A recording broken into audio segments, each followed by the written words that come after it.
राधा स्वामी वार्तिक भाग दूसरा। वचन 195। विद्यावान और चतुरा सद्गुरु के संग के लायक नहीं हैं, क्योंकि ये अहंकारी होते हैं और इनको संत सद्गुरु पर भाव नहीं आता। संत देखी हुई कहते हैं और यह नादान सुनी हुई बकते हैं और अपनी अकल के जोर से विधि मिलाना चाहते हैं, और जो युक्ति की उनको बताई जावे उसमें इनका मन, जो कि सैलानी और अहंकारी और भोगों की चाह वाला है, नहीं लगता, और करामात की चाह रखते हैं।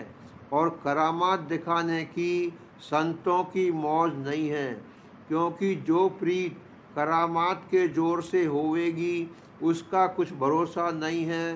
करामात उनके वास्ते है कि जिनको परमार्थ की सच्ची चाह है और अपने जीव के कल्याण के वास्ते संतों पर भाव और प्रतीत लाए हैं। ऐसे शख्स हमेशा करामात देखते हैं, और जिन लोगों की असली चाह संसार की बढ़ाई और भोगों की प्राप्ति की है और परमार्थ की सच्ची चाह नहीं है, वे काबिल करामात दिखाने और सत्संग में लगाने के नहीं हैं। इस वास्ते जो जीव की परमार्थी हैं उनको चाहिए कि ऐसे लोगों के संग से होशियार रहें। वचन 196। संत अगर जाहिर में क्रोध और लोभ भी करें तो उसमें जीव का उपकार है, और संसारियों का क्रोध और लोभ 84 ले जाने वाला है। पर इस बारीकी को मूर्ख नहीं समझते, यह बात भी सत्संगी जानते हैं। मूर्ख निंदा करते हैं, पर संत दयाल हैं, अपनी दया से उनका भी उद्धार करते हैं। वचन 197। संसारी जीव मरने से डरते हैं, क्योंकि वह संसार और उसके पदार्थों में आसक्त हैं, और जो साध है वह मरने से नहीं डरता, क्योंकि वह संसार और उसके पदार्थों को दुख रूप देखता है और उसको अपना घर नहीं जानता, मुसाफिरों के तौर से रहता है, और पूर्ण परमानंद स्वरूप जो सतगुरु का है उसका आनंद लेने को चाहता है। इस सबब से मरने का दुख उसको नहीं होता, बल्कि साध जीते जी मर लेते हैं और सतगुरु के निस्वरूप के आनंद में मगन रहते हैं। वचन 198। संतों के दरबार में कोई कायदा खास सेवा, भजन और सत्संग का मुकर्रर नहीं है, और न संत किसी पर जबरदस्ती करते हैं, सिर्फ वचन सुनाकर दुरुस्ती करते हैं। जो उत्तम जीव हैं वह जल्द मानते हैं और समझ जाते हैं, और जो मध्यम हैं वह आहिस्ता आहिस्ता मानते हैं, और जो नहीं समझते और नहीं मानते वह सत्संग में ठहर नहीं सकते।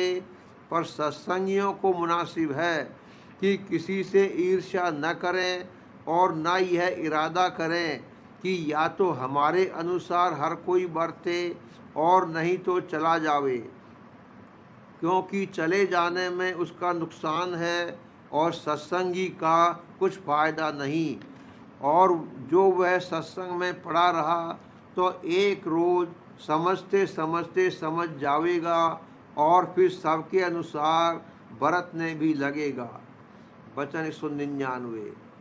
भक्तिवान पुत्री बेहतर है साकित पुत्र से, क्योंकि भक्तिवान स्त्री दोनों कुलों का उद्धार करेगी और साकित पुत्र दोनों का आकाज करेगा। इस वास्ते बड़भागी वही कुल है कि जिसमें पुत्र या पुत्री भक्तिवान पैदा होए। जिस कुल में एक भक्त पैदा होए उसके अष्ट कुलों का उद्धार होता है, और साकित चाहे जितने होवे वह नरक में ले जावेंगे। वचन 200। जबकि जीव सतगुरु के स्थूल स्वरूप को, जो कि उन्होंने वास्ते उद्धार जीवों के धारण किया है, नहीं पहचान सकता है, तो सूक्ष्म रूप को कैसे पहचानेगा।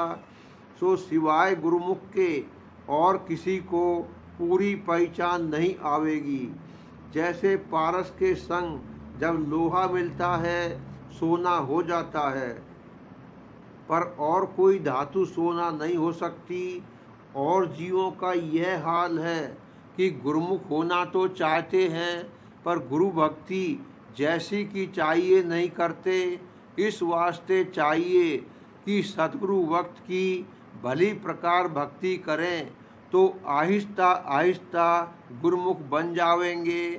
कोई मूर्ख जीव यह कहते हैं कि सतगुरु पूरे हम जब जाने जब किसी को सतगुरु बनाया होवे। अब ख्याल करो कि जो किसी को सतगुरु बनाया भी होगा तो उनको उससे क्या हासिल होगा। जो वह आप सतगुरु बना चाहें तो सतगुरु भक्ति करें, तब आप देख लेंगे। सो भक्ति तो बनती नहीं है, वृथा नरदेही गंवाते हैं। पर इसमें भी मौज है, क्योंकि जो सब गुरुमुख हो जावें तो संसार की रचना कैसे रहे।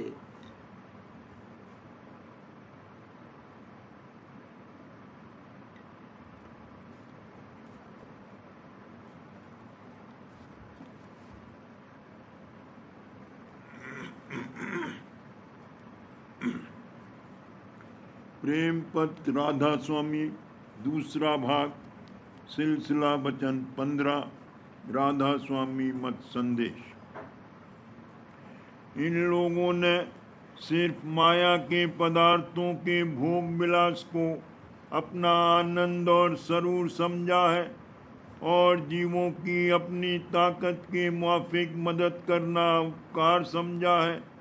इनकी समझ पर अफसोस आता है कि कुल कार्रवाई इस रचना की अपनी आँख से देखते हैं कि वो किसी न किसी रूह की ताकत से जारी है और वह रूह किसी न किसी किस्म की देह यानी जिस्म में बैठकर कार्रवाई करती है और मिस्र सूरज और चांद वगैरह बेशुमार अरसे से उनका ज़हूर और क़याम चला आता है और बेशुमार अरसे तक जारी रहेगा। इसी तरह इस मंडल के ऊपर और मंडल मालूम होते हैं और कानून कुदरत को निज़ाम फल्की और ज़मीनी यानी ऊंचे और नीचे देश की रचना के बंदोबस्त में देखकर साबित होता है कि उनका बंदोबस्त मुकर्रर किए हुए कायदों के मुआफिक जारी है और बेशुमार अरसे से ऐसा ही चला आया है और जारी रहेगा। और इस दुनिया के बंदोबस्त में भी कोई न कोई अफसर और कारकुन की मार्फत कार्रवाई जारी होती है। इसी तरह घर का बंदोबस्त भी किसी घर के बड़े की मार्फत जारी होता है और जो कि इस दुनिया की कार्रवाई ऊपर की रचना की छाया यानी अक्स और नकल समझी जाती है। इस सबब से मुमकिन नहीं है कि ऊंचे देश की रचना का बंदोबस्त और इसी तरह कुल रचना का बंदोबस्त बगैर किसी अफसर या मालिक के जारी होवे। अलबत्ता एक के ऊपर एक अफसर या मालिक मुकर्रर है और सबके परे और सबके ऊपर कुल मालिक का देश और तख्त है। वहाँ से आदि में रचना की कार्रवाई शुरू हुई और सब बंदोबस्त और कायदे वहीं से मुकर्रर होते चले आए और जो कि कुल रचना के हर एक जिस्म और चीज के बनाने में इरादा और मतलब और कुदरत और कारीगरी पाई जाती है, जो समर्थकर्ता की मौजूदगी की गवाह हैं। किसी कर्ता के मानते हैं वो सरी गलती में पड़े हुए हैं, पर अपनी मनहट से इस बात के कायल नहीं होना चाहते।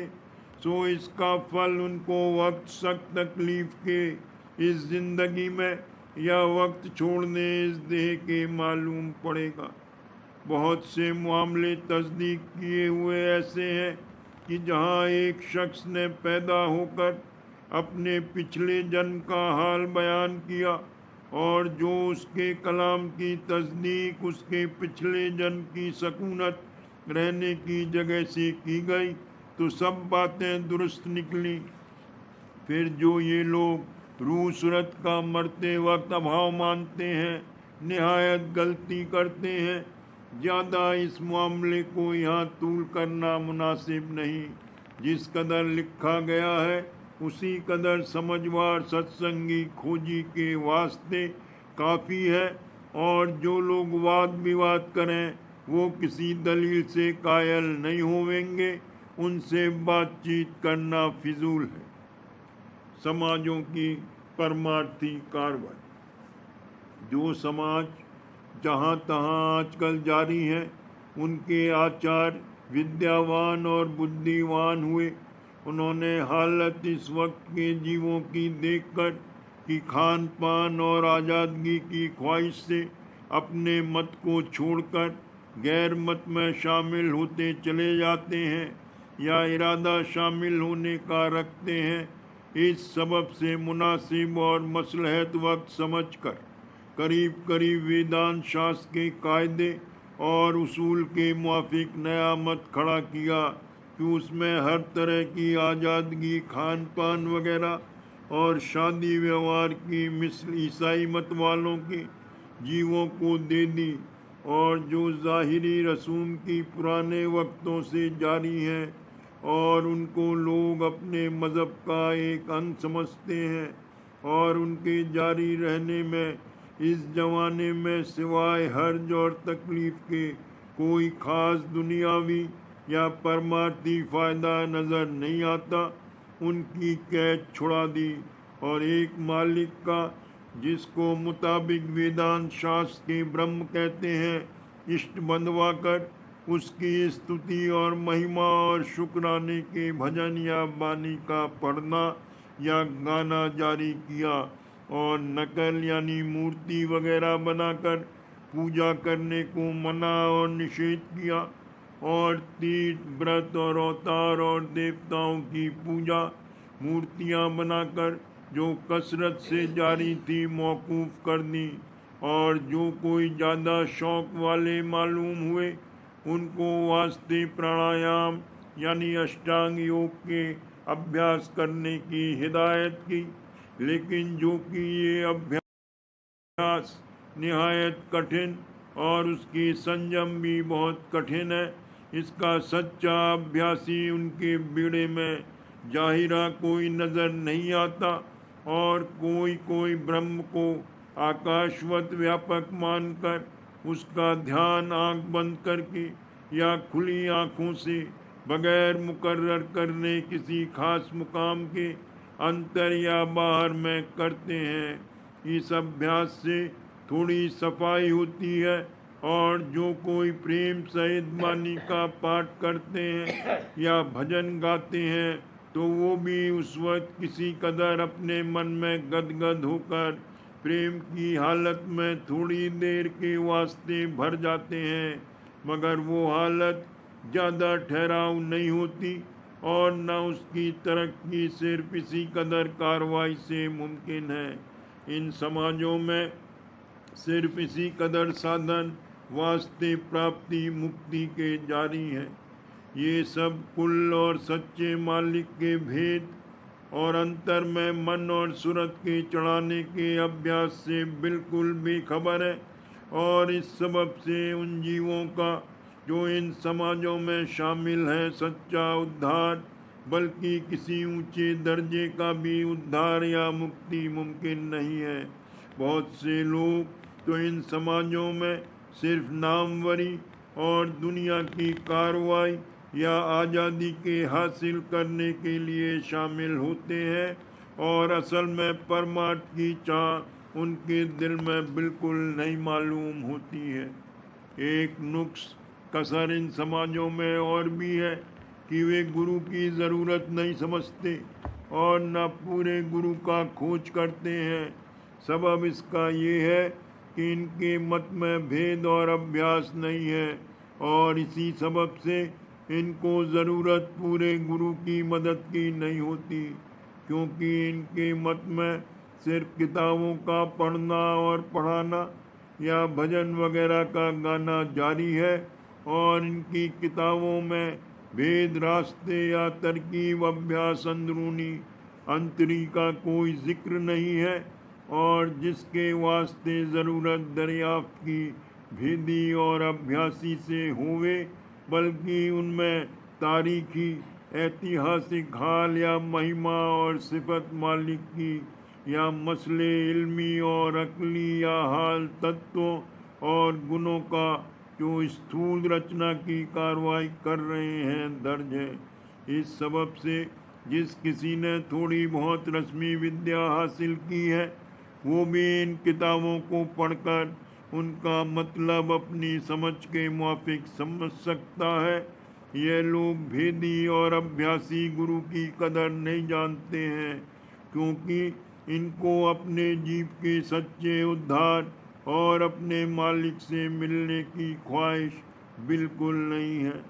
इसी तरह कर्मकांड के शास्त्र भी सिर्फ बाहरी रस्मों और उनकी कार्रवाई का जिक्र करते हैं, और इसी सबब से वहाँ भी पूरे गुरु की ज़रूरत नहीं है।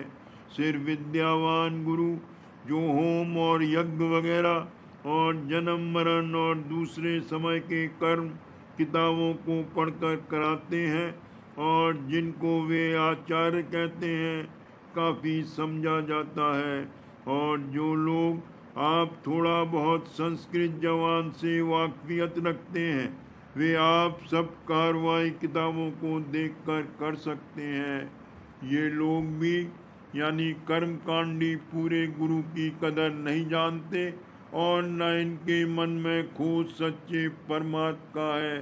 सिर्फ कर्म करने से मुक्ति हासिल होने का यकीन करते हैं, मगर ये बात सही नहीं है, क्योंकि जब तक उपासना करके सच्चा ज्ञान हासिल न होगा, मुक्ति प्राप्त नहीं हो सकती। और संतों के वचन के मुआफिक ये मुक्ति भी ना तमाम है, यानी पूरा और सच्चा उद्धार सच्चे ज्ञानियों का भी, जिनको योग अभ्यास करके ज्ञान प्राप्त हुआ है, नहीं होता है।